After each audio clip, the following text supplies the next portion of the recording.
It's Mr. Ed here on a very warm December 23rd. It's about 72 degrees, 2023, and the bees are flying. Here's one that just went in with pollen. Bees are flying. There's some trees, obviously, that are blooming. I know our maples and willows, they typically bloom at this time of year. So it's like the start of everything. But what I want to do today, just 2 days before Christmas, was to get on, make a video to wish all of you that follow along with my bee wrangling adventures a very joyous and Merry Christmas. And as is customary at Christmas time, to express gratitude for gifts that are given, I want to come and shoot this video to thank each and every one of you for making my channel what it is today. And for this, I thank you very, very much. So back in 1978, and that's a long time ago. Back in 1978, when I first began keeping bees, got my first hives, I never would have expected that once I started that journey to wind up where I am today. That is, the beekeepers for the monks here at St. Joseph Abbey with a YouTube channel that people actually watch. And in truth, I'm humbled by the recognition that I receive by that position. It really is a heartwarming experience for me to be received as well as I am, and I'm just a guy shooting bee videos. So thank you very, very much. In my 45 years of keeping bees, the bees have taught me so much about themselves and about me from my interactions with the bees, from my observations about bees. I take what I observe, and yes, I do share that, but on a personal level, I take it and I try to grow from those experiences.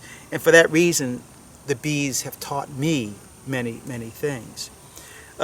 Take, for instance, yesterday, December 22nd, it was the winter solstice.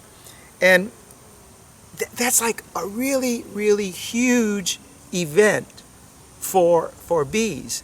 And what occurs during the winter solstice is it is the longest amount of darkness in the day. And so after the winter solstice, the days become longer. So it's a pivotal point in the life of a bee, because as the daylight hours are extended, nature comes to life, because the light that the sun generates, it promotes growth, and so growth comes at that time for our bees. They are at that point, because there's more daylight hours as the day is getting longer, the daylight is getting longer, the bees have more opportunity to work. One of the experiences that I always remember early on was it was, I don't know, 5:30, 6 o'clock in the morning one time, and I'm passing by the beehives. And as I passed by them, the sun wasn't up, it was coming up, I could see. And as I passed by the hive and I looked, and on the whole entrance of the hive, so that about 6 or 8 inches, all the bees were lined up, and they were lined up just ready for that sun to come up, boom, so they could go to work. And I always remember that image of bees, their anxiousness to get to work, to begin their day, to get doing the job that they were designed to do. And that image has always stuck with me. And so as our daylight becomes longer and the trees, the flowers, the plants all start to begin to have growth on them, then buds, then flowers, and you see the bees working. Man, it's all a part of creation. So in a way, light means life. Light means life. That with the presence of light, life flourishes, it grows. And though it doesn't happen simultaneously throughout the whole world, like for us here in the South, I mean, we have stuff blooming right now, but up north, I mean, y'all might have snow on the ground still. So it doesn't correlate to time, but it still happens. And as beekeepers, we have to be prepared for the event, for when it happens. So I'm already have my mind set. I'm getting ready thinking of splits. What do I have to do to make splits? Now, there is no coincidence. It's providence that in the same time frame of the winter solstice that we also celebrate the birth of Jesus Christ. Because just as in the winter solstice, darkness is replaced by light, so too with Christ coming into the world, he dispels the darkness of our lives and brings life to us and hope.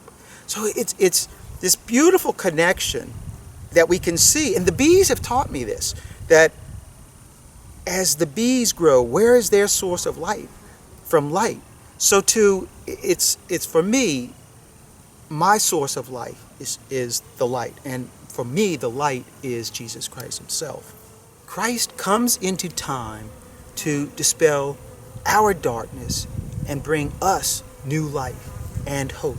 And it is this new life and hope that Christ brings that brings the true joy to our Christmas season.